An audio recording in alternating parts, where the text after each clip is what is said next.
여러분들 만나서 반갑습니다. 정리수어 안녕하세요라는 캄보디아 말입니다.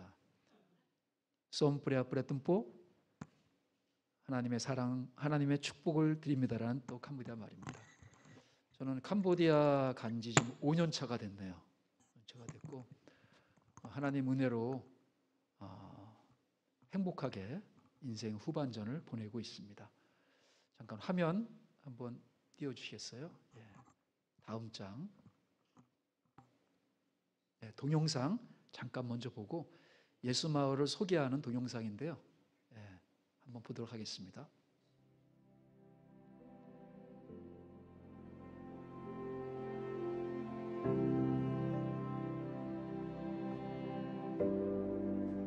캄보디아 예수마을 지저스 빌리지는 포포틴 윈도 선교의 모델 기지입니다. 그래서 이쪽에 어린이들을 중심으로 해서 학교, 지금 유치원이 세워졌고 앞으로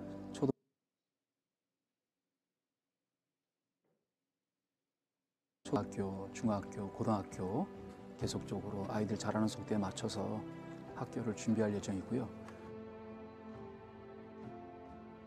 우리가 이렇게 전쟁을 하면 안 되겠다. 그래서 우리도 연합을 해야 된다.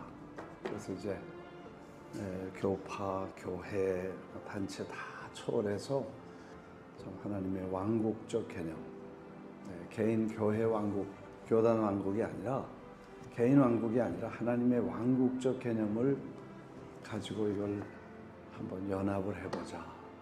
그게 예수 마을의 기본 정신이고 그런 시도고.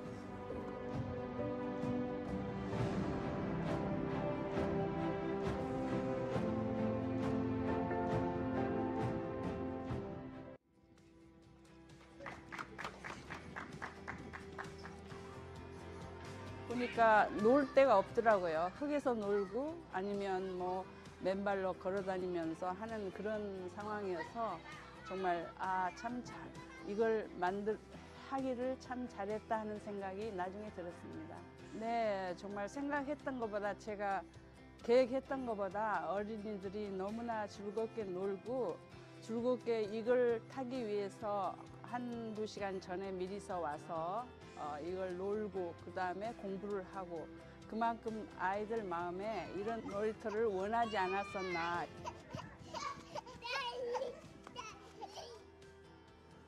이 나라가 개발도상 국가이기는 하지만 사람들의 그 의식 수준이나 의료 수준이 개발도상 국가의 그 이하로 되어 있다는 것을 제가 느끼게 되었습니다. 실내로 병원에 가면 돈부터 있냐 물어보고 돈이 없다 그러면은 접수조차 받아주지도 않습니다.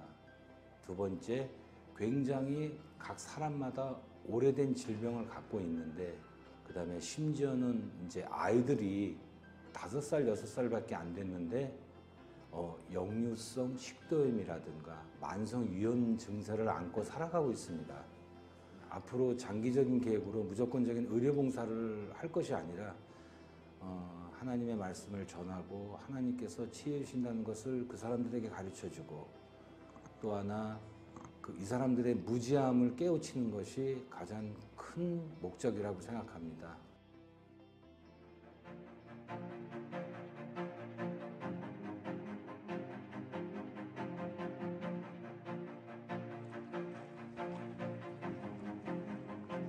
네, 저희 교회가 120년 전에 미국 북장로교회 부에리 선교사님이 오셔서 복음을 전하게 되셨고 또 그것을 기념해서 120년 지난 이 시점에서 이곳에 깐풍춘항의 예수마을 빌리지의 교회를 세우게 됐습니다. 우리 교회가 선교사님들의 복음을 통해 한국 교회 또 우리 교회 역사가 이루어졌고 하나님 나라 영광을 위해서 쓰임받았던 것처럼 또 이 대구 칠곡교회 성전을 통해서 예수마을과 또 캄보디아 영혼들이 구원받는 귀한 일들이 일어날 수 있기를 간절히 저도 기도하고 응원하고 또 축복합니다.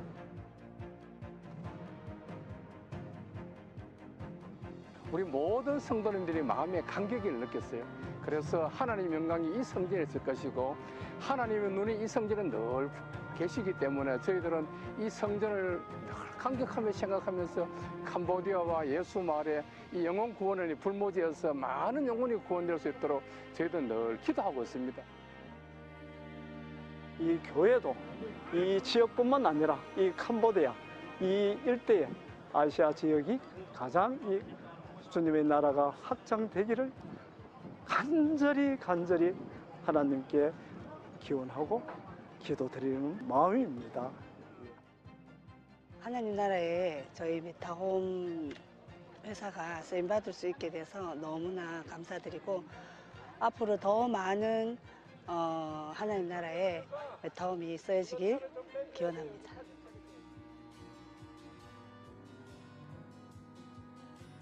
Điệp xưa nhằm khu sơn Sina dù gặp 4 năm trên hạ tìm Pal.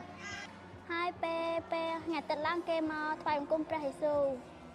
ផ្លាប់ដោះក្នុងខ្លួនខ្ញុំសម្រាប់ខ្ញុំអ្នកកាន់សាសនាគ្រីស្ទចឹងខ្ញុំសប្បាយចិត្តមែនទែនខ្ញុំអត់ទាន់ស្គាល់ឈ្មោះគាត់ខ្ញុំស្គាល់ថាលោកគ្រូមីស្ទ័រគីមខ្ញុំស្គាល់តែគាត់តែប៉ុណ្្នឹងទេហើយផុតពីនឹងខ្ញុំអត់ទាន់ស្គាល់ឈ្មោះគាត់ឡើយទេចឹងខ្ញុំសូមអរគុណដែលបានគាត់បានឲ្យខ្ញុំនេះមកចូលនៅក្នុងព្រះវិហារនេះដើម្បីគោរពនៃមានជំនឿចំពោះព្រះយេស៊ូវគ្រីស្ទចឹងខ្ញុំសូមអរគុណព្រះអង្គហើយនឹងសូមអរគុណដល់អ្នកដែលបានសាងសង់នៅទីនេះផង អរគុណលោកគ្រូអ្នកគ្រូដែលសាងសង់ព្រះវិហារឲ្យខ្ញុំបានលេងសប្បាយរីករាយនៅទីនេះ 우리 원로 목사님 늘 하시던 말씀이 있어요. 100편의 설교보다 한 편의 뮤지컬이 더 호소력이 있다. 그래서 그 문화 코드에 우리가 이제 착안을 해서 뉴욕에서 이 뮤지컬 미니스트리를 시작을 했고 이제 앞으로 내년쯤에 이제 이 극장이 완성되면 이게 이제 세계적인 관광 어트랙션 명소 중에 하나가 될 것입니다. 이제 1차적으로는 이 현지에 있는 어린이들에게 복음을 전하기 위함이고 2차적으로는 이 캄보디아 사람들에게 복음을 전하기 위함이고 3차적으로는 전 세계에서 관광객으로 오는 사람들에게 이 피 묻은 복음을 전하는 이런 아름다운 목적을 가지고 이제 시작을 합니다. 그래서 앞으로 하나님의 행하실 놀라운 일들을 여러분들이 기대하시면서 기도해 주시기를 바랍니다. 모쪼 하나님께서 우리 하는 이 모든 일 가운데 함께 하셔서 또 더욱 많은 일들이 벌어지고 또 더 많은 일들이 추진되어서 이 땅에 죽어가는 많은 영혼들, 어린 영혼들이 이곳에 찾아 이곳에서 예수님을 만나고 또 그들이 성장하면서 하나님께서 귀 쓰는 자녀들, 하나님의 군살이 되어서 이 땅을 앞으로 변화시키는 그런 놀라운 일들이 있을 수 있도록 저희는 또 계속 뒤에서 기도하고 후원하고 저희 사역을 위해서 계속 추진해 나갈 것입니다.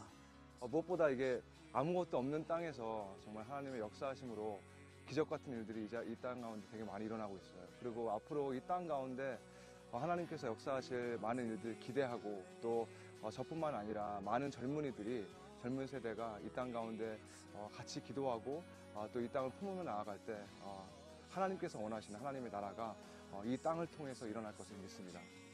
같이 친목이 되어서 함께 가자고 하는 초청을 그분들이 기꺼이 받으시고 함께 가려고 교단, 교파 그리고 교회를 초월해서 이렇게 같이 사역을 할 수 있어서 영광이고 또 감사하게 생각합니다.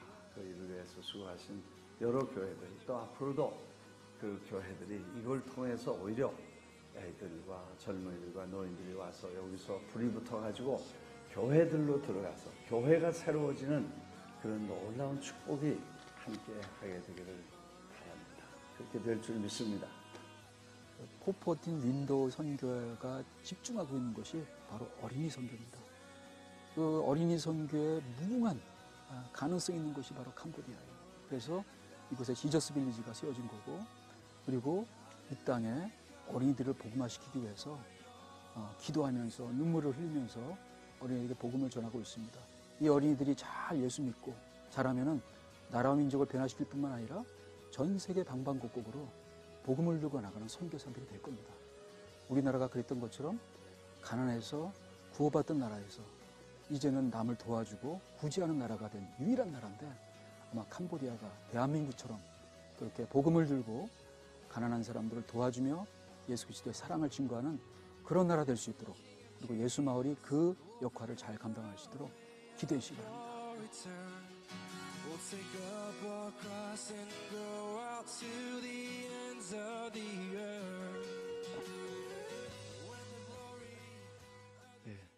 예수마을 사역은 연합사역입니다. 그리고 전략적으로 다음 세대를 잘 키워서 그 다음 세대들이 예수 믿고 훌륭한 크리스천 리더가 되고 선교사가 되어 전 세계 방방곡곡으로 파송되는 그런 전략적인 모델로 지금 개발하고 또 기도하면서 또 섬기고 있습니다. 이렇게 놀라운 선교의 현장에 불러주셨던 하나님의 일을 사실 나누고 싶습니다. 저 인생 가운데 저기 하나님과 함께하는 여정표를 보면은 아마 빨간색 표시가 보일 겁니다. 저 빨간색은 제 인생 가운데 가장 고통스럽고 좌절하고 절망했던 순간들입니다. 잠깐 다음 장 넘겨주세요. 처음 1960년 저는 태어났습니다. 굉장히 가난한 집안에서 태어났어요.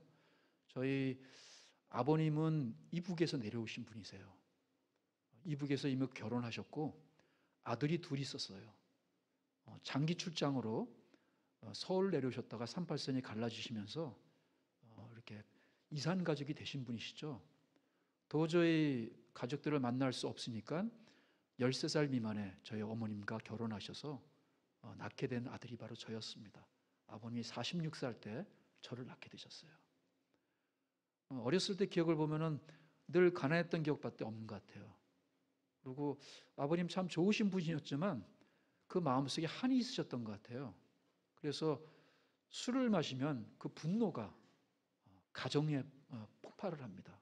어머님을 구타하고 때로는 욕을 하고 하는 그런 일들이 막 벌어져서 어렸을 때 아버님이 술 먹고 들으시면 저희는 숨어야 됐어요. 다음 장 넘겨주세요. 클릭 한번 해보세요. 그러다가 26살 때 갔네요. 26살 때 그때가 대학교 4학년이었고요. 저는 그 지방에 있는 대학교를 들어갔어요. 그래서 가정 형편이 너무 어려우니까 장학금을 받아야만이 학교 공부를 할 수 있었어요. 그래서 학교와 집 밖에는 다녀본 적이 없는 것 같아요. 그러다가 4학년쯤 됐을 때 미래에 대한 불안, 그리고 취직 걱정, 온갖 생활 걱정이 다 몰려온 것 같아요. 그래서 결국은 불면증에 걸리게 됐고 3개월 동안 하루에 한두 시간도 못 잔 것 같아요. 지금 지나고 나니까 그게 우울증이었던 것 같아요. 그래서 심각한 우울증에 빠지게 됐고 결국은 자살하려고 자살 준비를 하고 있었습니다. 약국을 돌아다니면서 수면제를 사서 한 3, 40알을 모아놓고 달력에다가 동그라미를 쳤어요. 그날이 제 인생 마지막 날이라고. 그리고 자살을 준비하고 있었는데 저희 학교 선배가, 제가 1학년 때부터 전도하며 다녔던 선배였었어요. 그 선배가 아마 저를 놓고 계속 기도했나 보죠. 그러다가 이상해지니까 거의 반강제로 교회로 데리고 간 거예요. 그래서 때로는 강제로 교회 데리고 오는 게 또 필요해요. 아마 그 선배가 저를 강제로 교회에 안 데리고 갔다면 저는 이 자리에 서 있지 않았을 겁니다. 그래서 교회를 처음 나가게 됐고 그 교회에 나가서 복음을 들은 거예요. 변화되고 싶은데 내 힘으로는 안 되고 있었는데 저는 늘 제 자신을 이렇게 생각했어요. 지킬과 하이드 같은 사람. 남들 앞에서는 선하게 생각하지만 아무도 없을 때는 온갖 악한 생각을 다 하는. 여기서 벗어나고 싶고 이 삶의 절망적인 환경에서 벗어나고 싶었는데 방법이 없는 거예요. 술을 엄청 많이 마셨습니다. 술을 마셔도 잠깐 잊을 뿐이지 더 큰 고통이 오는 거예요. 그래서 결국은 자살하려고 그랬었죠. 근데 그때 그 교회 갔을 때 주셨던 말씀이 있었어요. 클릭 한번 해보세요. 네, 함께 말씀을 한번 읽어볼까요? 시작. 그런즉 누구든지 그리스도 안에 있으면 새로운 피조물이라. 이전 것은 지나갔으니 보라 새 것이 되었도다. 예수 믿으면 새로운 피조물이 된다는 거예요. 너무나 그게 복음처럼 느꼈어요. 아, 나도 예수 믿으면 이 모든 것에서 벗어날 수 있을까? 새로운 피조물이 될 수 있을까? 예배가 끝나고 예수님 영접 기도를 하라 그러더라고요. 회장님이. 그래서 예수님 영접 기도를 했고 그날 집에 돌아가서 그냥 쓰러져서 잤어요. 이틀을 넘게 48시간을 자고, 그리고 화요일 날 아침에 출근해서 학교를 가는데 4년 동안 다녔던 학교였죠. 그리고 저희 학교는 정문에서 본관까지가 2km나 되는 굉장히 먼 거리예요. 그래서 매일 다니면서 불평과 불만을 했던 것 같아요. 근데 그날은 바뀐 게 아무것도 없는데 너무나 아름다워 보이는 거예요. 그 가로수들이 마치 하늘을 향해서 두 손 벌려 찬양하는 것처럼 보이는 거예요. 그리고 4년 동안 다니면서 참새 소리를 못 들은 것 같아요. 제 마음이 막혀 있어서 참새 소리조차 들을 수 없는 상태였던 것 같아요. 근데 그날은 참새 소리가 너무 아름답게 들리는 거예요. 마치 찬양하는 처럼 들렸어요.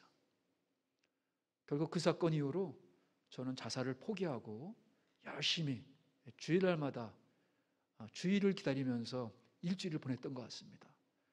제 26년 평생 동안 처음 느껴보는 평강이 마음속에 막 몰려오는 거예요.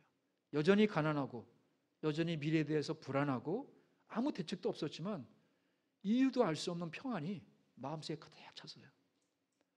아, 이게 주님이 주시는 평안이라는 거구나. 너무 감사했어요. 그래서 주일날 가면요, 집중하는 게 뭐였냐면은 뭔가 하나님께 보답하고 싶어서 하나님이 기뻐하시는 게 뭔가 늘 집중했던 것 같아요. 하루는 목사님 설교 중에 술 취하지 말고 성령의 충만을 취하라. 이 말씀이 너무나 마음에 와닿는 거예요.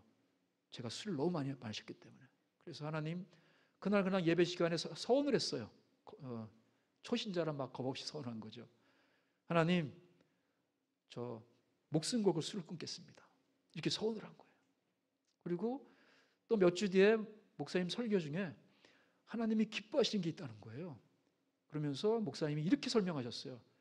남자라면 태어나서 목숨 걸 만한 게 하나 있어야지. 예배에 한번 목숨 걸어봐라. 그게 너무나 도전이 됐어요. 그래서 그때 예배 때 하나님께 또 서원을 했습니다. 하나님, 저는 목숨 걸고 주일 성수하겠습니다. 저희 교회 마지막은 늘 마지막 달은 선교하는 달이었었어요. 선교하는 주간. 그래서 목사님이 설교하시는데 하나님이 제일 기뻐하시는 게 있다는 거예요. 귀가 쫑긋했어요. 뭐지? 하나님이 기뻐하시는 거는 바로 복음을 전하는 선교하는 거라는 거예요. 예수님의 바로 지상명령이라는 거예요. 선교하는 나라와 민족은 하나님이 책임져 주신다. 선교하는 교회는 하나님이 부흥시켜 주신다. 선교하는 가정은 하나님이 자손대대로 축복해 준다는 거예요. 선교하는 개인은 하나님이 책임져 주고 사용해 주신다는 거예요. 너무나 도전이 됐어요. 그런데 막상 마음에 걸렸던 것이 나는 목회자만 선교하는 줄 알았어요. 그래서 마음에 걸려 있었는데 목사님 말씀이 평신도도 선교한다는 거예요. 이건 누구나한테 준 사명이라는 거예요. 선교 헌금하는 것도 선교고, 선교사를 위해서 기도하는 것도 선교고, 출장 갔을 때 복음 들고 만나는 사람한테 사랑과 복음을 전하는 것도 선교라는 거예요. 그래서 하나님, 그럼 제가 평신도 선교사가 되겠습니다. 서원했습니다. 신실하신 하나님은 그 뒤 36년 지난 다음에 저를 캄보디아 선교사로 파송하신 거예요. 하나님께 영광의 박수를 올려드립니다. 네, 클릭 한번 해주세요. 그리고 하나님의 은혜로 참 기적이 일어났죠. 대우 그룹에 입사를 하게 됐습니다. 저는 이렇게 그 면접에 대한 트라우마가 있어요. 그리고 특별히 여자 앞에 서면은 막 손발이 막 떨려요. 그리고 대학교 1학년 때 이렇게 미팅이라는 걸 하죠. 대학교 1학년 때. 그래서 어느 카페에 가면은 남자분들은 소지품들을 다 꺼내 놓습니다. 그럼 그걸 다 걷어서 이제 우리 자매들 모인 데 가서 소지품이 골라지면 짝이 맞춰지는 거예요. 그래서 그렇게 해서 이제 자매 하나와 이제 5월 달이었던 것 같아요. 그래서 벚꽃놀이 하는 창경원에 가서 밤에 이렇게 이제 2시간을 걸었는데 너무 떨리는 거예요. 그래서 손을 주머니에다 집어넣고 한마디도 못했어요. 2시간 동안. 근데 자매가 끝날 때쯤 돼서 목소리가 듣고 싶다는 거예요. 그래서 말을 했는데 당연히 떨렸죠. 그래서 그날로 바로 이렇게 체임을 당했습니다.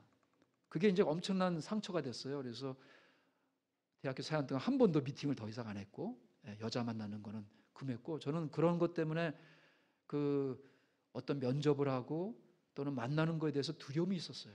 그리고 성격이 워낙 내성적이어가지고 굉장히 그런 걸 또 싫어했었어요. 그래서 대우 면접을 봐야 되는데 그게 너무 떨리는 거예요. 면접 보기 앞서서 이제 대기실에 앉아 있었는데 문득 마음속에 생각났던 성경 말씀이 오늘 같이 읽었던 그 말씀이었습니다. 믿음이 없이는 기쁘시게 못하나니 하나님께 나아가는 자는 반드시 가 계신 것과 그에게 나는 자에게 상 주심이다 할지니라. 그 말씀을 암송하면서 힘을 얻었습니다. 그리고 잘 면접을 끝냈고 결국 기적과 같이, 저 같은 사람이 기적과 같이 대우에 입사하게 됐고, 대우장차 배치돼서 우리 황 장로님, 우리 임 장로님 같이 또 신앙생활하고 직장생활을 할 수 있게 됐습니다. 그리고 그때 이제 강성교회를 이렇게 만나게 돼서 지금까지 강성교회에서 신앙생활을 하고 있습니다. 네, 다음 클릭 한번 해주세요. 네, 클릭.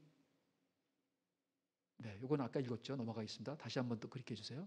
네, 이 말씀, 두 번째 말씀 같이 읽도록 하겠습니다. 시작.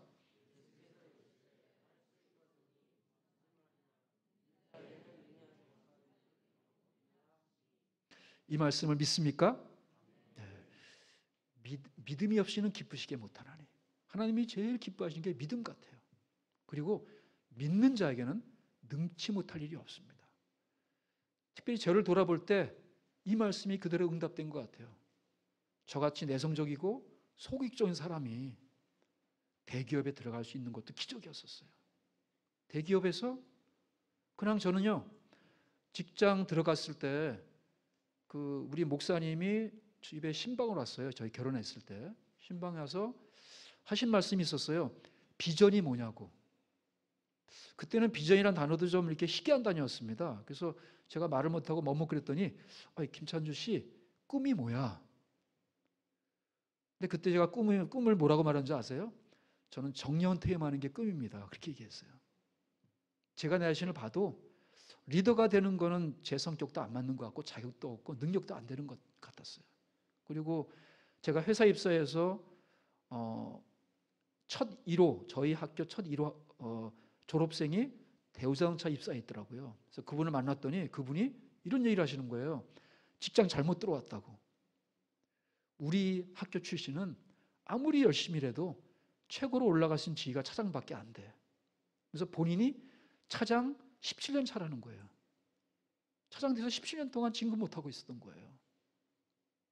그러면서 김찬주 너 회사 잘못 들어왔다. 그래서 그분 만나고 그래, 나 같은 출신의 대학 출신자들은 차장이 최고인가 보다. 그러면 그냥 정년퇴임하는 거로 꿈을 잡아야 되겠다. 그렇게 내 스스로 포기하고 낭망한 상태였었어요. 그때 목사님이 이런 말씀을 하시는 거예요. 김찬주 씨, 그게 무슨 꿈이야. 믿는 자에겐 능치 못할 일이 없어. 내가 기도 중에 그런 마음을 주셨는데 우리 김찬주 씨는 사장이 되는 꿈을 갖고 한번 열심히 기도하면서 일을 해봐. 그래서 제가 말씀은 감사한데 저는 그런 리더십도 없어요. 그리고 20년이 지났어요. 세월이. 저는 까맣게 까먹었죠. 교회 장로가 됐어요. 당회를 하는데 목사님이 그러시는 거예요. 김 장로 20년 전 기억나? 그래서 어떤 말씀이세요? 그랬더니 20년 전 내가 이런 얘기할 때 본인이 아무리 잘 올라가도 차장밖에 안 된다 그랬잖아. 근데 하나님은 당신을 지금 부장시켜줬잖아. 대우자동차가 그런 인연과 학연 때문에 안 해줬을 때 하나님은 GM이라는 새로운 회사가 와서 학벌 따지지 않는 그런 새로운 회사가 와서 당신을 부장시켜줬어. 그러면서 목사님 하신 말씀이 나는 20년 동안 계속 기도했어. 이걸 놓고. 제가 충격을 받았어요. 저는 잊어버렸는데 목사님은 기도하셨구나. 그러면서 목사님 하신 말씀이 부장다운 뭐야? 내가 뭐 놓고 기도하면 돼? 그래서 다음은 임원입니다. 그랬더니 그럼 내가 오늘부터 임원 놓고 기도할게.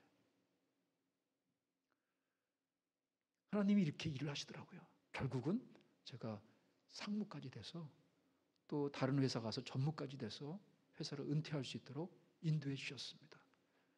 하나님은 믿는 자에게 능치 못할 일을 행하시는 하나님이십니다. 클릭 한번 해주세요. 네. 인생이 잘 풀리면 좋겠죠. 근데 그 와중에 어려움도 너무 많았어요. 이 어려움이 저를 다듬어 가시는 과정이었던 거예요.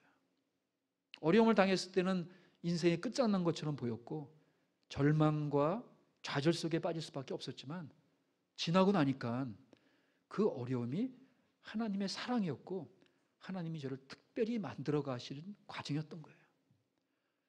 저기 대기발령으로 돼 있죠. 저는 직장에서 겪을 수 있는 모든 걸 겪었어요. 대기발령 2번, 진급누락 2번, 거기에 강등까지 1번. 아마 제가 예수 믿지 않았다면 회사를 그만뒀을 거예요. 저렇게 어려움이 있을 때마다 하나님이 말씀으로 세워주셨어요. 저 대기발령은요, 입사한 지 한 달 만에 대기발령 받은 거예요. 제가 하나님 앞에 서원한 게 있었다 그랬죠. 3개. 술 안 먹겠습니다. 주일 성수하겠습니다. 선교사 되겠습니다. 대우장한테 딱 입사하자마자 이거를 다 까먹은 거예요. 하나님 주신 축복 때문에 제가 하나님을 다 잃어버렸어요. 대우장차 입사했던 제 부서가 굉장히 술 문화가 강한 부서였었어요. 자재관리부였는데 부장님도 얼굴이 우락부락하게 생기셨고, 그래서 신입사원 와니까 회식을 시켜주셨는데 술을 안 먹으면 큰일 날 것 같은 거예요, 분위기가. 그래서 술을 먹기 시작했어요. 그 부서는 매일 술을 마시는 거예요.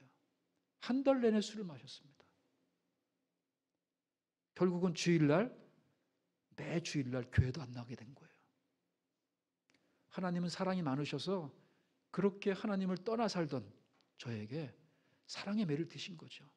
그래서 한 달 만에 대기발령 받은 거예요. 대기발령 받으니까 책상을 들어가지고 복도에다 내놓더라고요. 아마 대우자동차, 대우그룹 역사상 신입사원은 한 달 만에 대기발령 받은 사람은 저가 유일한 사람일 거예요. 얼마나 창피하고 수치스러운지 몰라요. 사람들이 지나가면서 수근수근거리는 걸 들으면서 책상에 앉아 있어야 됐죠. 이러다가 잘리는 거 아닌가? 사실 대기발령은 회사 나가라는 메시지거든요. 할 수 있는 게 아무것도 없어서 그냥 성경책 놓고 성경 읽었어요, 그때. 그리고 집에 가서 통곡하면서 회개를 했어요. 하나님, 제가 하나님이 주신 축복에 눈이 멀어서 하나님과 약속했던 걸 다 잊어버렸는데 한 번만 용서해 주세요. 한 번만 다시 회복해 주세요. 일주일 내내 울며 기도했던 것 같아요. 신실하신 하나님은 저를 불쌍히 여겨 주셔가지고 일주일 지난 뒤에 검사과로 발령을 내주시더라고요. 검사과에 갔더니 이제 부장님이 또 이제 회식을 하는 거예요. 그 부장님은 한 술을 더 뜨시더라고요. 술을 딱 따르면서 이건 술이 아니라는 거예요. 그래서 계약주라고. 그래서 이거를 받아 마셔야지 나하고 일을 할 수 있다는 거예요. 그때 신입사원이 3명이 있었는데 한 명씩 불러서 이렇게 술을 따라주시더라고요. 저는 한번 경험했기 때문에 근데 마음이 너무 두려운 거예요. 그래서 기다리면서 기도했어요. 하나님, 제 힘으로는 제가 이길 수가 없어요. 이 두려움을. 저를 도와주세요. 제가 이 어려운 가운데 이길 수 있도록 지켜주세요. 그리고 부장님 앞에 무릎을 꿇고 가서 부장님한테 말씀드렸습니다. 저는 술을 못 마십니다. 왜? 저 크리스찬입니다. 야, 저기 있는 저 이대리 김대리 다 크리스찬인데 잘 마시는데 너만 별거냐? 로마의 문 로마의 법을 따라야지. 이렇게 신강의가 벌어진 거예요. 결국은 한 5분 정도 실강의 하다가 부장님이 화가 나가지고 들어가라 그러시더라고요. 그 뒤로 1년 동안 저를 쳐다도 안 보시는 거예요. 화가 나셔서 아무리 인사해도 받아주지도 않고 너무나 힘들었어요. 직장 생활이. 여름 휴가가 됐죠. 여름 휴가 때 마침 청년부 수련회 하고 딱 시간이 맞았어요. 그래서 마음이 너무 힘들었기 때문에 위로받으려고 청년부 수련회 참석했어요. 제가 위로받을 때는 거기밖에 없었어요. 청년부 수련회 가서 성령 충만을 받았습니다. 방언을 받고 너무나 은혜로운 거예요. 하나님 위로해 주심을 경험하고, 여러분들 수련회가 있으면요 최우선 수련회 가세요. 하나님이 은혜를 부어주시는 장소입니다. 거기가. 청년 수련회를 사모하세요. 그때 제가 회복이 된 거예요.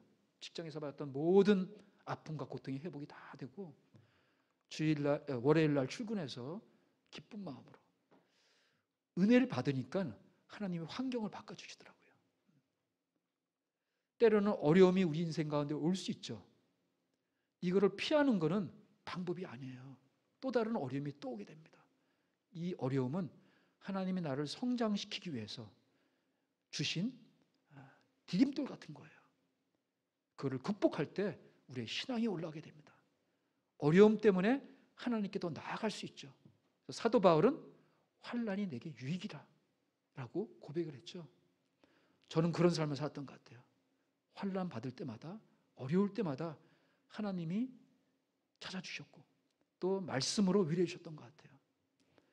결국은 부장님이 설날, 추석, 그때는 설날이 아니었죠. 신년 연휴 때 있기 전에 저를 부르시더니 1년 만에 처음 부르신 거죠. 부르시더니 야 찬주 너 설날 때 명절 때 어떻게 보내냐. 그래서 저희는 일가친척이 없어 그냥 집에 있습니다 했더니 그러면 집에 오라는 거예요. 자기 집에. 그래서 저는 이제 그 팀원들을 다 초대한 줄 알았어요. 가서 보니까 저만 초대한 거예요. 그랬더니 사모님이 크리스찬이었던 거예요. 우리 부장님 사모님이. 그래서 아마 부장님이 집에 가서 제 얘기를 했던 것 같아요. 그랬더니 사모님이 그 김찬훈 씨 초대하라고. 사모님 하시는 말씀이 우리 남편 예수 믿는 게 기도 제목인데 우리 남편 위해서 기도해달라고.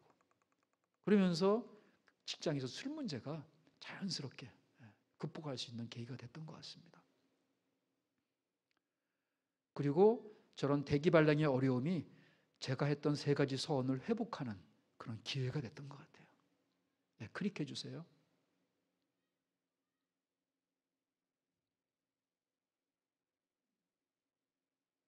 예, 같이 한번 읽겠습니다. 시작.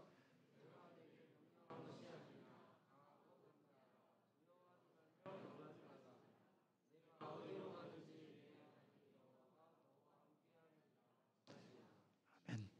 여러분들 살다가 당하는 어려움, 특별히 말씀대로 살려고 몸부림 채 당하는 어려움이 있어요.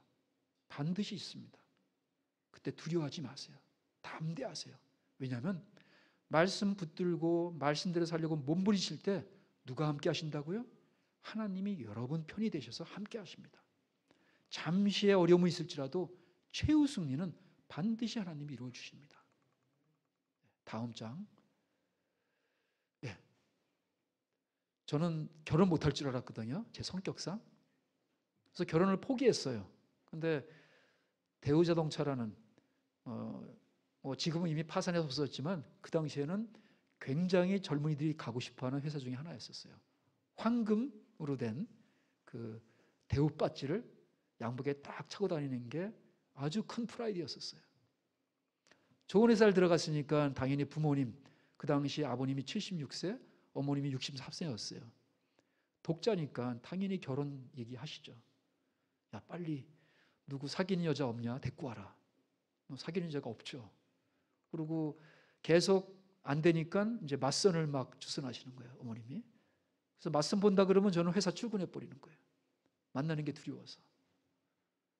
그랬더니 어느 날 주일날 어머님이 예배 끝나고 이모를 만나러 가자 그러시더라고요. 그래서 어디서 만나요? 했더니 홍대 앞에 리치몬드 제가 좀 아직도 있더라고요. 거기서 만나자는 거예요. 그래서 우리 이모가 그런 성격, 그런 분이 아닌데 왜 리치몬드에서 만나자 그러지? 일단 따라갔어요. 따라갔더니 어머님과 우리 이모가 찬주는 맞선 본다고 하면 도망가려니까 이모 만난다고 데리고 와라. 그럼 우리 교회 자매를 하나 데리고 가겠다. 이렇게 해서 이제 간 거예요. 그리고 우리 목사님이 제가 이제 갈급한 심정이 있다 보니까 수요일 날마다 매주 수요일마다 수예배를 갔어요. 직장 끝나면은 무조건 교회 수예배 와서 예배드리고 갔었거든요. 여러분 예배를 사모하십시오. 예배를 사모하면요 하나님의 놀라운 은혜가 있어요.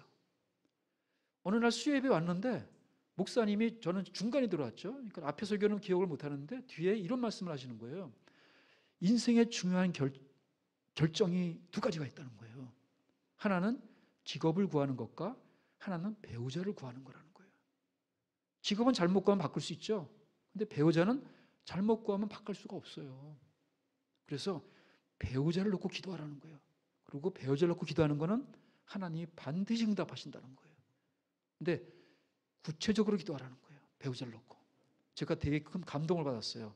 야, 그러면 내가 배우자 놓고 기도하면 하나님 응답해 주시나? 나같이 결혼할 수 없는 사람도 결혼시켜 주시나? 그래서 바로 집에 가서 A4 용지에다가 구체적으로 썼어요. 배우자 기도 제목을. 첫 번째, 크리스찬일 것. 두 번째, 시부모를 모셔야 될 것. 세 번째, 제가 눈이 작잖아요. 그래서 눈이 클 것. 네 번째, 예쁠 것. 해서 10가지 썼어요. 그리고 앞에다가 딱 붙여놓고, 책상 앞에 붙여놓고 매일 기도했던 것 같아요. 1년 반을 기도했어요. 매일. 아무 일도 안 일어났습니다. 그리고 그 상태로 이제 제가 저기 이모 만나러 갔잖아요. 근데 이모가 들어오는데 한 자매를 데리고 들어오는데요. 제가 1년 반 기도했던 그 자매인 거예요. 일단 눈이 엄청 컸어요. 그리고 엄청 예쁜 거예요. 나는 탤런트가 들어온 줄 알았어요. 그리고 소개하는데 보니까 주일학교 교사라는 거예요. 그 순간 두 가지 마음이 있었어요. 한 가지 마음은 1년 반 기도한 게 응답됐나 보다라는 생각과, 또 한 가지는 두근두근 거리는 거예요. 그래서 손을 내렸어요. 손이 막 떨려가지고. 그러면서 하나님 앞에 기도했습니다. 순간적으로. 하나님, 제가 1년 반 기도한 자매가 이 자매라면은 제가 손 안 떨리게 해주세요. 그리고 목소리 안 떨고 말 잘할 수 있게 해주세요. 근데 순간적으로 손이 안 떨리는 거예요. 손을 책상 위로 올려놓고. 그리고 어머님과 이모님은 나가셨어요. 12시 반에 만났는데 제가 밤 9시까지 얘기를 했습니다. 태어나서 여자하고 이렇게 오랫동안 얘기한 건 처음인 것 같아요. 근데 아내는 저를 봤을 때 되게 실망했던 것 같아요. 왜냐하면 이모 만나러 왔기 때문에 저는 대충 하고 나왔거든요. 아내는 저를 보고 자기를 무시해도 너무하다, 권사님이 어떻게 시골에서 온 청년을 나한테 소개해 줄 수 있나 할 정도로 엉망진창을 하고 나온 거예요. 이걸 알았죠. 그래서 느낌을 알아서 아내를 만나고 나서 저는 그 다음 날부터 새벽 예배를 나갔습니다. 새벽 예배 가서 간절히 기도했어요. 왜냐하면 내가 의지할 게 하나님밖에 없었어요. 아내가 기도 응답 받아서 온 것 같은데 아내 마음이 저한테 안 오니까, 하나님, 우리 아내 마음을 만져주세요. 근데 목사님이 또 그러시는 거예요. 진짜 간절한 기도가 있으면 산에 올라가서 산기도를 해야 된다는 거예요. 나무 하나를 뽑아야 된대요. 저희 교회 뒤에가 바로 산이 있었거든요. 그래서 그 얘기 듣고 또 감동받아가지고 새벽마다 산에 올라갔습니다. 그리고 나무 하나를 붙들고 하나님, 이미숙 저한테 주세요. 그렇게 부르짖었던 것 같아요. 하나님이 은혜를 주셨어요. 그래서 아내 마음이 서서히 바뀌기 시작했고, 한 달에 한 번씩 만나던 횟수가 2주에 한 번씩 만나고, 매주 만나고, 그 다음부터는 수예물을 같이 참석하면서 만나게 됐어요. 결국은 아내가 저희 프로포즈를 받아줘서 결혼해서 시부모 모시고 5명의 자녀를 낳고 아주 잘 행복하게 살게 됐습니다. 하나님은 이렇게 놀라우신 분입니다. 네, 다음 클릭해 주세요. 이렇게 행복한 사건도 있었지만 또 바로 연이어서 진급 누락을 받게 됩니다. 보통 4년 이내에 다 대리 진급을 하거든요. 근데 제가 입사할 때 입사 동기가 37명이었는데 다 36명이 다 대리 진급했는데 저만 안 된 거예요. 너무 힘들었고 슬럼프에 빠졌어요. 여러분들 월요병이라는 거 아십니까? 저는 월요병을 겪은 거예요. 월요일만 되면은 회사 출근하기 싫은 거예요. 얼굴이 막 우거지상이 돼가지고 억지로 회사에 나오죠. 아까 잠깐 소개했던 정경훈 상무님, 그때 정경훈 과장님이셨어요. 저의 새로 부임하신 과장님이세요. 저희 팀에. 참 훌륭하신 분이세요. 왜냐하면 이렇게 들어오는 팀원들 얼굴을 면밀하게 보시는 것 같아요. 제가 되게 얼굴이 안 좋으니까 저를 부르시더라고요. 야, 김천 씨 잠깐 와봐. 그랬더니 그냥 형처럼 생각하고 혹시 어려움 있으면 얘기해 보라는 거예요. 내가 얼굴을 보니까 얼굴이 안 좋은데 뭐 가정에 어려움이 있냐? 그래서 사실 이러이러합니다 했더니 야 그렇구나. 그래 힘들겠다. 그래 내가 해결책을 알려줄게 이러시는 거예요. 그러면서 신회 활동을 하면 슬럼프 극복이 된다 그러시는 거예요. 그래서 신회를 회사에 크리스찬들이 모여서 예배드리는 거를 신회라고 불러요. 신회를 처음 알게 된 거예요. 신회 생활을 열심히 했습니다. 우리 장로님 두 분 계시는 두 분 장로님과 열심히 하면서 그 이후로 저는 직장 생활에 슬럼프가 없었어요. 신회 직장 생활하는 사람이 어려움이 똑같잖아요. 신회 활동하시는 분들과 그걸 나누고 서로 기도하고 위로하고 하면서 회복이 된 거죠. 그래서 진급누락과 슬럼프라는 어려움이 있었지만 하나님 그 어려움을 통해서 신회를 만나게 하셨고 평생 직장 생활하는데 큰 힘을 얻게 하셨어요. 여러분들 어려움이 올 때 절대 낙망하지 마세요. 어려움은 하나님의 또 다른 초대장이에요. 하나님이 여러분을 초대하는 초대장입니다. 다음 클릭해 주세요. 이 어려움 뒤에 하나님이 엄청난 축복을 주셨습니다. 해외 주재원으로 유럽에 나가게 됩니다.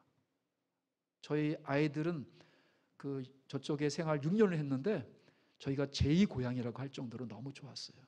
그리고 저 해외 생활하면서 제가 이제 독자니까 저희 아버님이 늘 후손을 걱정하신 거예요. 첫째도 딸, 둘째도 딸, 셋째도 딸을 낳았어요. 아버님이 아내를 워낙 예뻐하니까 아내 보고는 걱정하지 마라, 괜찮다라고 하셨지만 저는 불러다가 이런 얘기를 하시는 거예요. 너 찬주야 대책 있냐? 그래서 그 말씀하실 때가 연말 때여가지고 송구영신 예배 때 가서 이제 목사님한테 기도 제목을 내놨어요. 그리고 목사님 간절히 기도해 주셨고 바로 그해 1월 23일 날 저는 이제 폴란드로 파송이 나가서 주지원 생활을 시작했습니다. 그리고 신실하신 하나님은 폴란드에서 넷째 아들을 얻게 하신 거예요. 그래서 지금은 아들 둘 얻고 있고요. 아들을 얻을 때 서원을 했어요. 하나님, 만약에 아들을 주신다면은 선교사로 키우겠습니다. 목사로 키우겠습니다. 이렇게 서원했는데 신실한 하나님은 넷째 김요셉인데 지금 인천의 도원교회 전도사로 사역하고 있고요. 또 막내 요한인데 요한이는 총신대 신학과 3학년 지금 공부하고 있습니다. 네, 다음 클릭해 주세요. 폴란드에서 들어왔을 때 대기발령 받았어요. 그때가 한국이 IMF로 되게 어려울 때였었어요. 특별히 연구소는 수백 명이 그만뒀거든요. 그래서 제가 복귀했을 때 연구소 본관 3층이 텅 비어 있었어요. 제가 다시 한국 들어오니까 그 텅 빈 사무실에 책상이 4개가 있는데 글로 배치를 시키더라고요. 그래서 아무도 없는 사무실, 거기에 그냥 출근하는 거예요. 와서 할 일이 없으니까 신문 보다가 퇴근하고. 그렇게 해서 못 버틴 사람은 그냥 나가는 거예요, 회사들을. 그런 어려움을 겪었어요. 그때 하나님이 신회 회장으로 또 인도하셨어요. 뭐 할 일이 없잖아요, 그죠? 그러니까 열심히 신회 활동을 했습니다. 그러면서 여러 가지 어려움도 당했죠. 연구소에서 우연치 않게 복사기에 플랜 하나를 제가 보게 된 거예요. 복사기에 누가 플랜을 가져가지 않고 놔두고 간 거예요. 그래서 플랜을 보니까 그 연구소는 첨단 기술을 연구하는 데잖아요. 근데 그런 데서 단합대회를 하는데 영종도 새마을연수관에서 토요일 날 단합대회를 하는데 단합대 식순을 보니까 돼지머리를 단상에다 올려놓고 약 1,800명 되는 연구원들을 그 앞에서 절을 하게 식순이 짜여져 있는 거예요. 막 소름이 끼치는 거예요. 이거 하나님이 기뻐하지 않는데 어떻게 첨단 연구소에서 돼지머리 앞에 절을 하게 할까? 이거 얘기해야 된다는 마음이 굴뚝 같았는데 영수 소장님이 굉장히 카리스마적인 인물이거든요. 그분한테 잘못 얘기했다는 바로 잘려요. 두려움이 있어가지고 말을 못했어요. 일주일 동안. 마음에 두 마음이 싸우는 거죠. 너 신회 회장을 세운 거는 이때를 위함이야. 또 하나는 아니야, 저러다가 잘리면 어떡해. 지금 대기 발령해서 간신히 지금 회복됐는데. 그리고 주일날 예배를 드리러 갔어요. 근데 주일날 예배 설교가 제목이 뭔지 아세요? 죽으면 죽으리라. 마음이 그렇구나. 죽으면 죽으리라. 그 마음으로 해야 되는데. 그래서 회개하고 월요일날 가서 우리 영수 소장님 방을 노크를 했죠. 노크하고 들어갔더니 너 왜 왔어? 그래서 사실 제가 신회에서 일하고 있고요. 제가 우연치 않게 단합대회를 보게 됐는데 돼지머리에다 절하는 거는 안 했으면 좋겠습니다. 라고 말을 하자마자 책상 치시고 쫓아내시더라고요. 쫓겨났죠. 그리고 쫓겨나서 6개월 동안 3개 부서로 옮겨 다녔어요. 한 부서에 발령 내고 2달 뒤에 또 다른 부서 발령 내고 또 2달 지나면 또 다른 부서 발령 내고 책상 서랍에 명함만 이만큼 쌓이는 거예요. 회사 그만두라는 메시지죠. 메시지가. 너무 힘들었어요. 그때. 하나님의 은혜로 그때 뭐 기도하면서 하나님 저 말씀대로 순종했는데 왜 그러시는 거예요? 근데 하나님이 믿음을 보셨던 것 같아요. 내가 이런 어려움 당해도 끝까지 믿음의 중심을 지킬 건지를 보셨던 것 같아요. 결국은 새로운 영수사님이 오셨어요. 미국 분이 오셨어요. 그 뒤로 오시면서 그분이 이제 저를 이렇게 또 회복시켜 주셔서 직장 생활을 계속할 수 있었고, 그래서 저런 대기 발령이 사실은 신우회 회장을 하게 됐고, 저 신우회 회장을 하기 때문에 다른 지역 가서 또 신우회를 세울 수 있는 그런 또 은혜도 주셨던 것 같습니다. 클릭해 주세요. 그리고 하나님 은혜로 굉장히 젊은 나이에 저는 장로가 됐어요. 40대 초반에 장로로 장립시켜 주셔서 지금까지 장로 사역을 하고 있고, 지금은 이제 장로 은퇴하고 캄보디아 선교사로 사역을 하고 있습니다. 다음. 그리고 제 직장 생활 중에서 가장 최악의 강등을 당하는 일이 또 벌어졌죠. 아까 우리 목사님이 저를 위해서 기도한다고 했죠. 부장이 됐고 이제 임원 놓고 기도한다 그랬어요. 그래서 기도해 주셨는데 1년 만에 제가 실장이 된 거예요. 그래서 할렐루야, 하나님 감사합니다 라고 했는데, 아까 저를 갖다 그렇게 어렵게 했던 영수 소장님이 미국의 GM에서 일하시다가 사장으로 돼가지고 다시 회사에 오신 거예요. 그리고 이제 실장들 이상만 업무 보고를 하게 돼 있어요. 그래서 제가 이제 업무 보고를 했더니 그분이 제 업무를 봤더니 김찬주는 아직도 회사에서 일하냐 그러시는 거예요. 그랬더니 이제 저희 그 보스 되시는 분이 전무님이신데 크리스찬이세요. 그분이 야 찬주야, 왜 사장님이 너한테 그런 얘기하냐? 그래서 과거 얘기를 했죠. 고사제도 얘기를 했더니 큰일 났다 너. 내가 너를 보호해 줄 수 없다. 뭔가 인사 조치가 있을 것 같다. 그랬더니 저를 강등시키더라고요. 제 밑에 부장이 3명이 있었는데 3명의 부장은 팀원으로 들어가고 부장 1명은 화가 나가지고 회사 그만둬버리고 하는 그런 일이 벌어진 거예요. 그때 진짜 회사를 그만두고 싶었어요.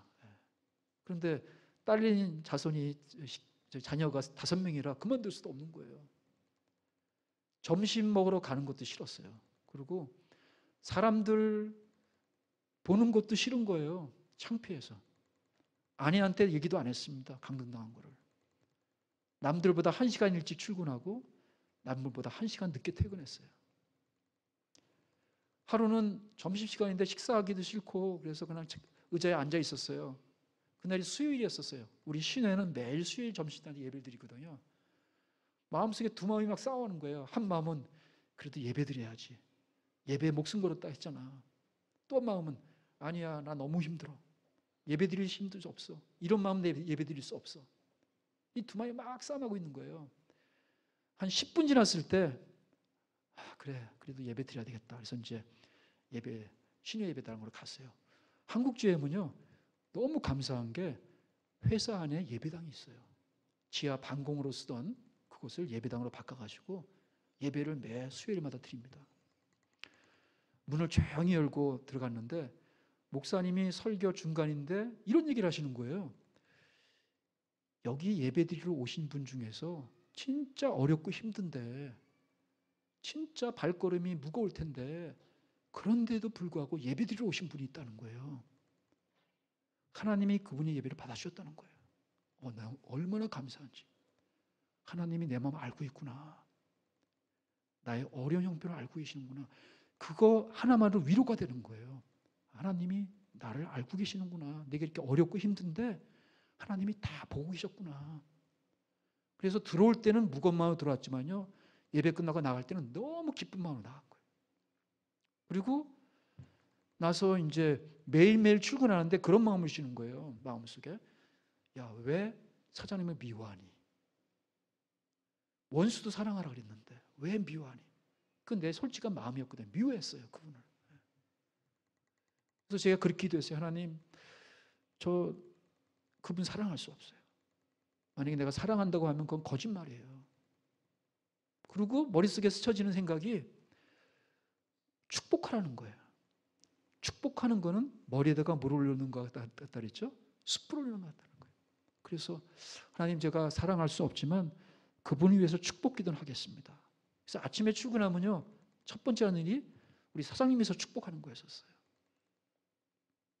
하루, 이틀, 한 달, 점점점 제 마음이 먼저 녹더라고요. 그분에 대한 미움이 사라지고 제 마음이 회복이 되더라고요. 그럴 쯤에서 갑자기 회사에 인사 노티스가 나왔어요. 보니까 그분이 해고당한 거예요. 제가 소름이 쫙 끼쳤어요. 아, 하나님이 살아계시는구나.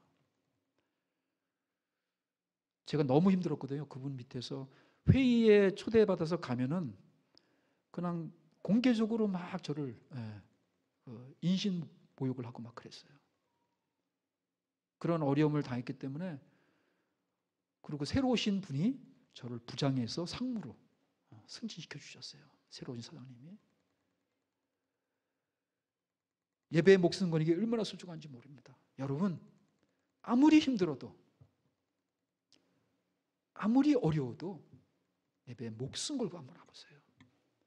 그 예배에는, 여러분들이 빠지는 그 예배에 하나님이 엄청난 은혜를 준비해 주실지 아무도 모릅니다. 그래서 예배에 목숨 걸고 오셔야 돼요. 목숨 걸고 오는 사람을 하나님은 반드시 은혜를 주십니다. 회복시켜 주십니다. 클릭해 주세요. 그리고 하나님의 은혜로 아까 말씀대로 이제 임원으로 승진하게 됐고요. 클릭해 주세요. GM 타일랜드 영서 소장으로, 제가 상무가 돼서 우리 목사님 사모님을 초대해서 식사 대접을 해드렸어요. 목사님 사모님이 너무 좋아하시는 거예요. 야, 하나님이 기도응답해 주셔서 우리 김 장로가 상무 되니까 너무 행복하다 내가, 그러시면서 상무다움은 뭘 놓고 기도해야 돼? 그래서 그때 영서 소장 놓고 기도해달라고 그랬어요. 1년 반 뒤에 제가 영서 소장으로 나간 거예요. GM 타일랜드 영서소장은요, 전 세계 GM 사람들이 다 가고 싶어 하는 데예요. 왜냐하면 파타야 바로 옆에 있거든요, 공장이. 휴양지죠, 파타야.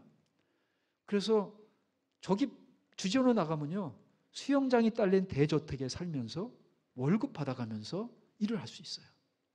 그러니 모든 전 세계 사람이 다 나가고 싶어 하죠. 근데 영어도 못하고 자격도 없는 제가 나간 거예요. 그래서 연구소 내 임원들이 저한테 와서 물어봤어요. 아니, 김상무는 무슨 백으로 그렇게 좋은 데를 나가는 거야? 그래서 제가 하나님 백으로 간 것 같아. 하나님 백으로 갔어요. 그러면서 아내하고 제가 같이 새벽 기도를 하면서 물어봤어요. 하나님, 왜 자격도 없는데, 저는 영어도 못하거든요. 저긴 영어를 잘하는 사람이 가야 돼요. 영어도 못하는데 왜 저를 보내십니까? 했을 때 하나님이 저한테 주셨던 말씀이, 가서 신우회를 세워라. 거기에 구원받을 영혼들이 많다는 거예요. 그래서 가자마자 한 게 신우회를 세운 거였어요. 그래서 우리 태국 자매, 스카냐라는 자매인데, 태국 자매와 둘이 회의실 빌려서 예배를 드리는데요, 이 자매가 막 우는 거예요. 그래서 아니, 스카냐 왜 울어? 그랬더니 자기가 4년 동안 기도했다는 거예요. 한국 GM에 출장 와서 신회 예배 참석했는데 너무 감동이 된 거예요. 그래서 태국 돌아가서 하나님, 저희 회사도 한국 GM처럼 신회 세워서 예배 드릴 수 있게 해달라고 4년을 기도했다는 거예요. 그리고 오늘이 바로 기도 응답 받은 날이라는 거예요. 그래서 막 울면서 하나님이 진짜 놀랍게 역사하셔서 26명이 예수님 영접했습니다. 그리고 신회가 부흥이 되고 이 스쿠야 자매는 미국 가서 신학 공부하고 지금은 태국에서 목사로 열심히 사역하고 있어요. 하나님이 이렇게 놀랍게 일을 하십니다. 특별하게 주시는 축복이 나를 위한 복이 아니라 하나님의 놀라운 섭리와 계획 가운데 하나님의 나라를 확장시키기 위해서 우리를 그런 축복의 장소로 인도하시는 거예요. 여러분들 모두 하나님이 사랑하고 계시고요. 각자 한 사람 한 사람마다 하나님의 놀라운 계획을 갖고 계세요. 여러분들이 예배에 목숨 걸고 그리고 하나님이 기뻐하신 일 하려고 몸부림친다면 하나님이 여러분들을 들어 사용하실 겁니다. 그래서 나라와 민족을 변화시키고요. 수많은 사람들에게 생명을 얻게 하는 그런 일로 쓰임받게 될 겁니다. 네, 그렇게 해주세요. 신실하신 하나님은 캄보디아 선교사로 저를 부르셨습니다. 사실 캄보디아 선교사 나가는 게 쉽지 않았어요. 왜냐하면 정년 은퇴하고 나서 유혹이 오더라고요. 그래서 연구소 임원으로 은퇴했으니까 뭐 다른 회사에서 막 제안이 들어오죠. 그래서 그 말레이시아 쪽에서도 제안이 들어왔어요. 아주 좋은 조건의 제안이 들어왔어요. 순간 그런 생각이 드는 거예요. 저거 받아들여서 가면은 노후 대책 완벽하게 될 텐데. 근데 아내하고 제가 은퇴할 때 약속한 게 있어요. 제가 좀 독자다 보니까 그 마이웨이로 많이 가요. 아주 중요한 결정을 아내와 상의 안 하고 그냥 저 혼자 결정하고 그냥 통보하는 쪽으로 많이 갔어요. 그래서 아내가 많이 상처도 받고, 그래서 은퇴하고 나서는 중요한 결정은 꼭 아내와 같이 얘기 나누고 같이 기도하고 같이 응답 받을 때 가자라고 그렇게 얘기를 한 적이 있어요. 그래서 그런 제안이 왔을 때 아내한테 얘기했어요. 우리 한번 새벽기도 나가자. 그래서 새벽기도를 나갔는데 저는 기도하는 하나님이 그러시더라고요. 너 36년 직장 생활했는데도 아직도 부족하니? 그런 마음을 주시는 거예요. 그러면서 소원했던 거를 생각나게 하시더라고요. 그래서 맞습니다, 하나님. 제가 선교사로 나가겠습니다. 그렇게 이제 응답을 받고 나왔죠. 한 10분 뒤에 아내가 나오더라고요. 그래서 아내 보고 여보, 나는 응답 받았는데 당신은 어때? 그랬더니 하나님이 그러시더래요. 김장 너 이제 선교해야지. 그때가 막내가 고2였었어요. 사실은 부모가 옆에서 케어해줘야 되는 그런 시기였고 고3이 바로 시작되니까. 근데 아내가 감사하게도 여보, 막내는 내가 챙길 테니까 당신이 혼자 선교사 나가라고. 그래서 캄보디아에 2020년 1월 달에 캄보디아에 나가게 됩니다. 그리고 원래는 저는 이제 태국으로 이제 선교사로 나가려고 태국 비행기표를 3월 30일자로 끊고 나갔었어요. 그리고 캄보디아는 중간 기착지로 좀 필요한 일 도와주고 이제 가는 거로.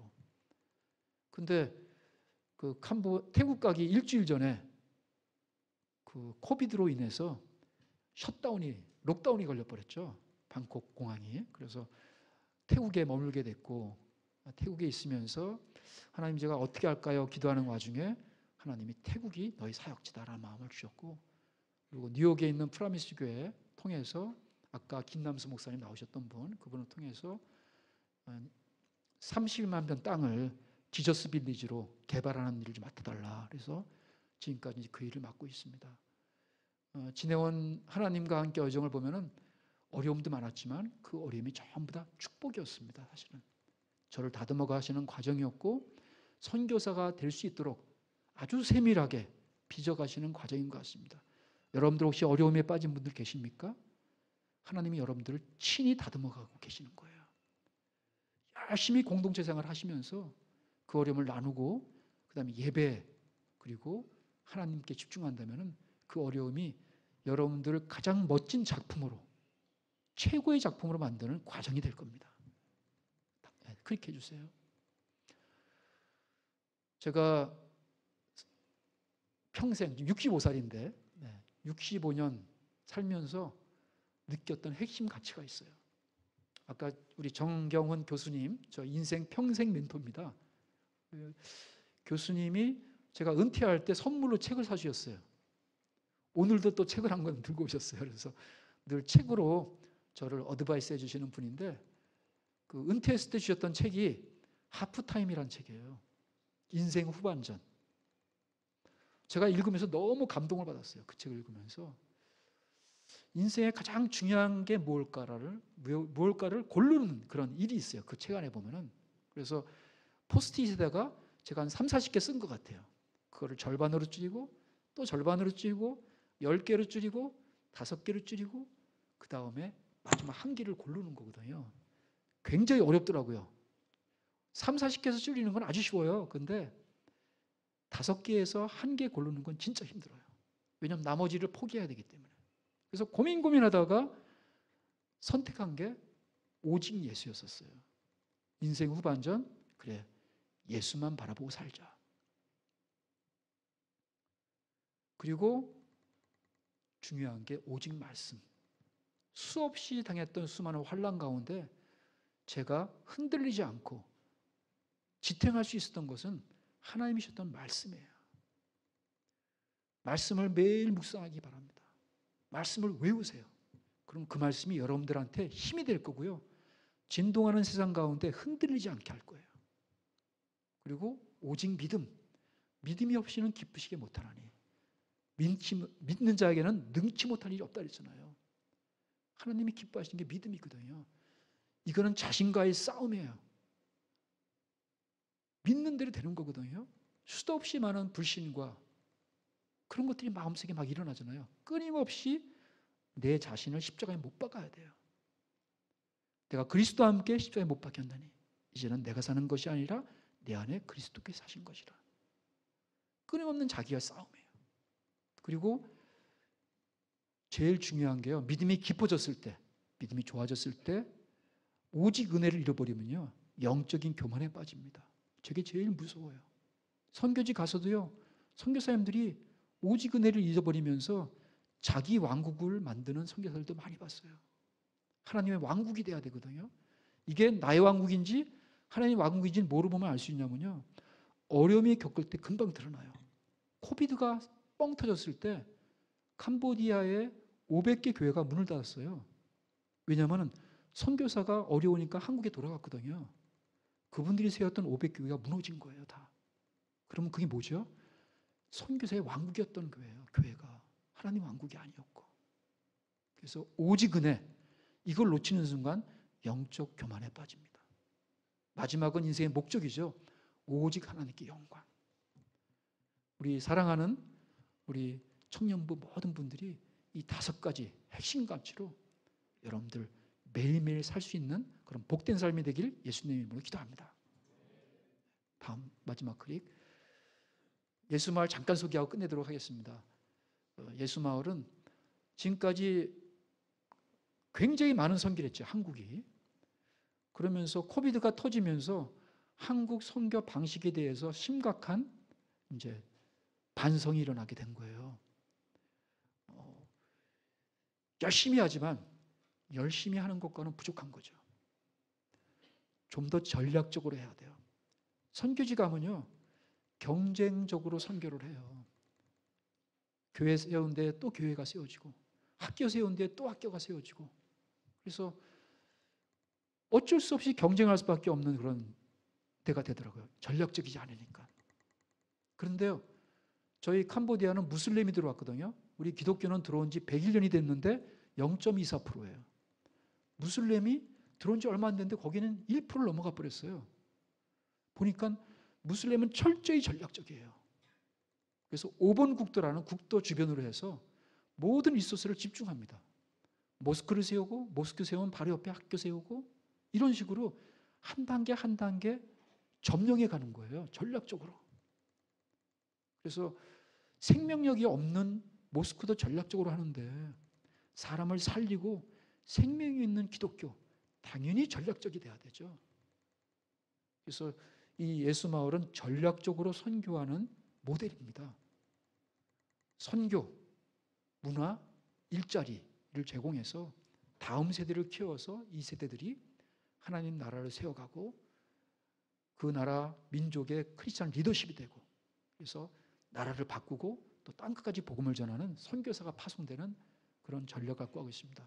클릭 한번 해주세요. 이를 위해서 클릭 한번 해주세요. 예, 14 윈도우 선교라는 것을 선교는 저희는 하고 있어요. 이게 뭐냐면 템포리 윈도우라는 건 들어보셨죠?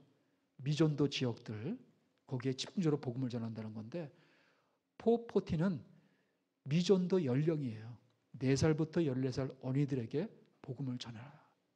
그래서 다음 세대가 복음화돼서 그 세대들이 장성했을 때 복음의 사역을 계속 감당할 수 있도록 끊임없이 다음 세대를 키우는 사역입니다. 4살, 14살 어린이들에게 복음을 전하고 크리스천 학교에서 잘 양육해서 얘네들이 잘 자랄 수 있도록 이를 위해서 여러 가지 프로젝트가 지금 진행되어 가고 있어요. 그리고 다음 또 클릭해 주세요. 이분들이 예수마을에 약 300가정 정도가 살 수 있도록 집을 지어주고 있습니다. 아주 멋진 집을. 그러면 아이들까지 합하면 약 1,500명 정도가 살고 있는 마을이 되는 거예요. 크리스천 마을이. 그러면 일자리가 필요하죠. 그래서 일자리 만드는 사역, 공장도 만들어야 되고 농장도 만들 준비하고 있습니다. 또 클릭해 주세요.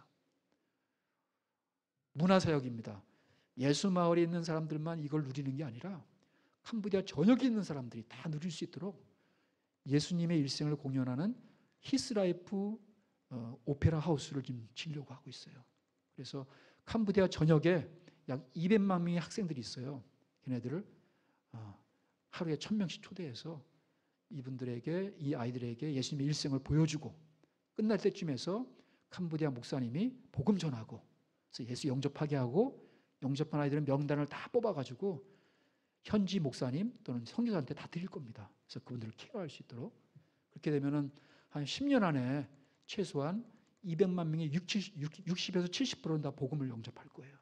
그래서 캄보디아가 101년이 지났지만 짧은 시간 내에 복음화율이 10% 이상 올라갈 수 있도록 전략적으로 그렇게 좀 하려고 합니다. 예, 다음 장. 이 사역을 위해서 현재는 많은 사람들이 필요한데 현재는 3유니트, 3유니트가 들어와서 사역을 하고 있어요. 학교를 맡고 있는 유양선교사, 농장 일자리를 맡고 있는 정선교사님. 아직도 한 7유니트가 더 필요합니다. 그래서 은퇴하신 분들 저희 예수마을에 오셔서 또 여생을 의미 있게 또 보내시면 좋을 것 같아요. 다음 장입니다. 네, 여기 크리스천 학교고요. 우리 선교사가 와서 지금 아이들 가르치고 있습니다. 다음 장. 숙소도 있습니다. 90명이 묵고 잘 수 있는 숙소를 아주 예쁘게 초연대식으로 만들었어요. 그래서 우리 이 교회에 청년부들 단기 선교 만약에 계실 계획이 있으면 저희 예수마을에 오시면 예수마을에서 사역하실 수 있고 또 하나님의 놀라운 준비하심을 또 경험할 수 있는 그런 시간이 될 겁니다. 그리고 이게 가난한 분들 집 지어주는 우리 예수마을에 1단계로 60채를 짓고 있어요. 그래서 저희가 이제 4월 5일 날 들어가면은 중공 감사 예배를 저희가 준비하고 올 겁니다. 그래서 4월 22일 날 중공 감사 예배를 드릴 계획입니다. 요거는 이제 앞으로 이게 다음 세대, 그 다음 세대까지 한 3세대 정도 걸쳐야지 예수마을 프로젝트는 끝날 것 같은데 그 동영상입니다. 한번 보시기 바랍니다. 음향이 있습니다.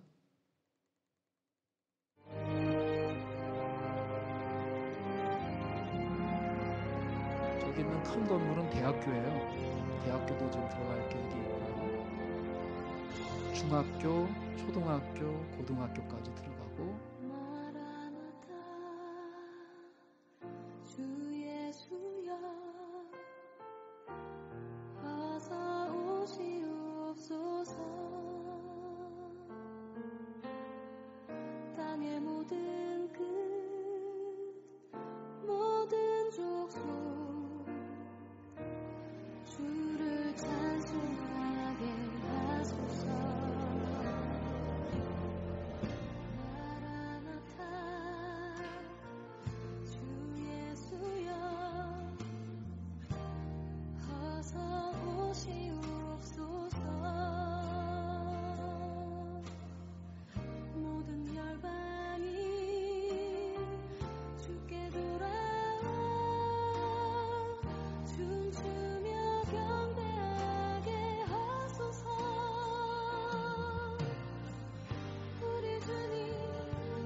이 영상을 볼 때마다 감동이 옵니다. 수십 번을 봤지만 저 찬양의 가사처럼 땅끝까지 캄보디아 크리스찬들이 선교사가 복음을 들고 주님의 재림을 준비하고 또 주님이 재림하실 때 예수 말에 살던 캄보디아 크리스찬들이 찬양으로 주님을 맞이할 수 있는 그런 또 기대도 해봅니다.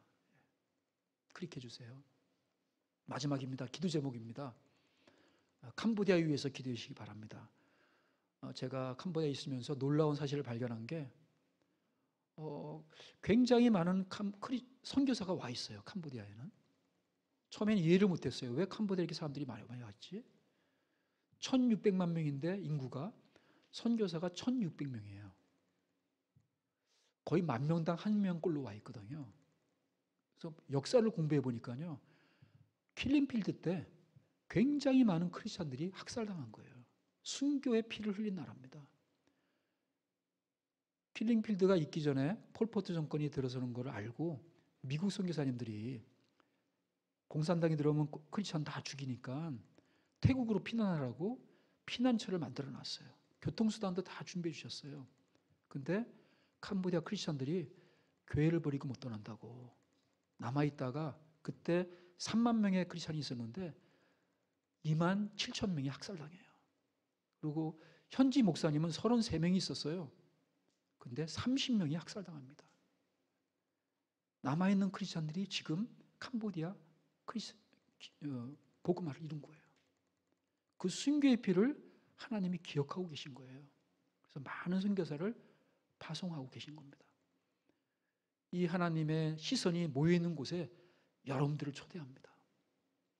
여러분들도 꿈을 갖고 아까 동영상 봤죠? 굉장히 많은 일이 필요해요. 하나님의 놀라운 계획 가운데 그 일을 하실 텐데 거기에 동참하는 것은 축복이에요. 저희도 살면서 우리 아내와 같이 거기 있으면서 굉장히 많은 사람들이 걱정을 했어요. 왜냐하면 황무지 같은 30만 평 땅에 저희 부부가 달랑 둘이 들어가 있으니까 위험하다고. 어떤 분은 CCTV 달아주고 가고 뭐 개도 갖다 주고 가고 너무나 행복해요. 아내가 기도하는 가운데 그런 마음을 주셨대요. 여기가 에덴 동산이다. 그래서 캄보디아 위해서 하나님이 사랑하시는 나라입니다. 그리고 하나님이 이 마지막 때에 귀하게 쓰실 나라예요. 순교의 피 때문에. 이 캄보디아가 킬링필드로 유명했던 나라지만 예수 믿고 리빙필드로 변화되게 해달라고 기도해 주시기 바랍니다. 그리고 예수 마을 위해서 기도해 주시기 바랍니다. 저희가 5년 있으면서 경험했던 것이 성령님의 인도하신 대로 순종하면 되더라고요. 저희가 한 게 별로 없어요. 그냥 하나님이 서라 그러면 쓰고 가라 그러면 가고 그것뿐이에요. 선교는 하나님이 친히 하시더라고요. 그 선교 현장에 불러주셔서 목도하게 하시는 것만 해도 감사한 거예요. 그래서 저희 부부가 또 나와 있는 모든 선교사님들이 성령님의 인도하신 대로 한 스텝씩 나아갈 수 있도록 성령님보다 앞서가면요 자기 왕국을 만드는 거더라고요. 그리고 우리 함께 동역하는 선교사님들 협력하고 함께 사역 잘할 수 있도록 기도해 주시기 바랍니다. 그리고 우리 그 직원들이 있습니다. 캄보디아 직원들 5명인데 멈, 소피읍, 반, 살론, 타이 이 5명도 일을 잘 협력해서 할 수 있도록 기도해 주시기 바랍니다. 그리고 마지막 전도위에서 예수 마을은 선교사를 파송하는 마을이라는 마음을 주셨어요. 그래서 하나님 예수 마을에 살고 있는 모든 사람들 축복해 주셔서 잘 훈련받고 땅끝까지 복음을 전하는 선교사를 나갈 수 있게 해달라고 기도하고 있습니다. 그래서 특별히 어린아이들 저기 있는 피어, 마흐, 왓, 윗 4명을 놓고 기도하고 있어요. 선교사를 잘 잘할 수 있도록.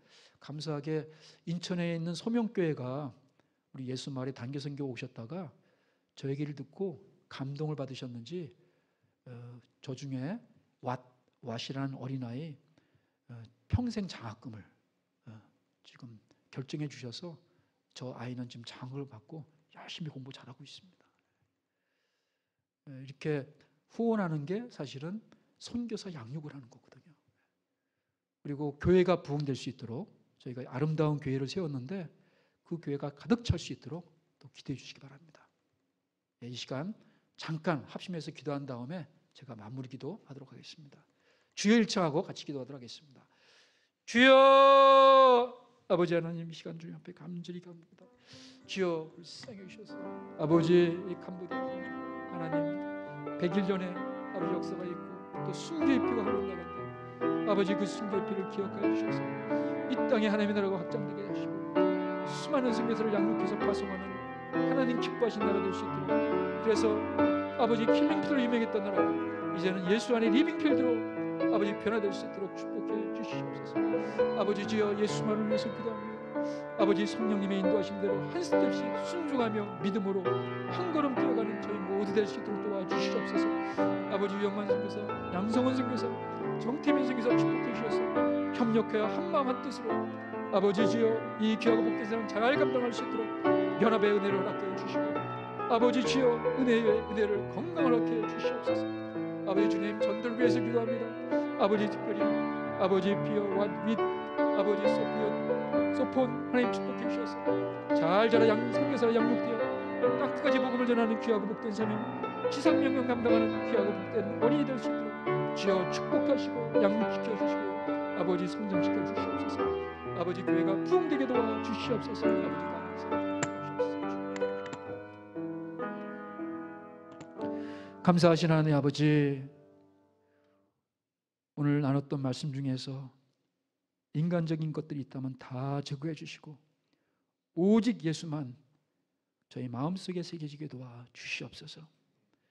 우리 사랑하는 아버지 청년부들 축복해 주셔서 하늘의 별과 같이 빛나는 존재로 아버지 들어 사용해 주시옵소서. 특별히 이들에게 하늘문을 여시사 하늘의 신령한 복 땅의 기름진 보로 채워주셔서 마음껏 주님에 충성하고 아버지 주님 앞에 영광 돌리는 그런 귀한 그리스도의 푸른 계절이 오게 하는 그런 청년들 될 수 있도록 축복해 주시고 성광교회가 부흥될 수 있도록 도와주시옵소서. 감사하며 존귀하신 우리 주 예수 그리스도의 이름으로 간절히 기도했습니다. 아멘.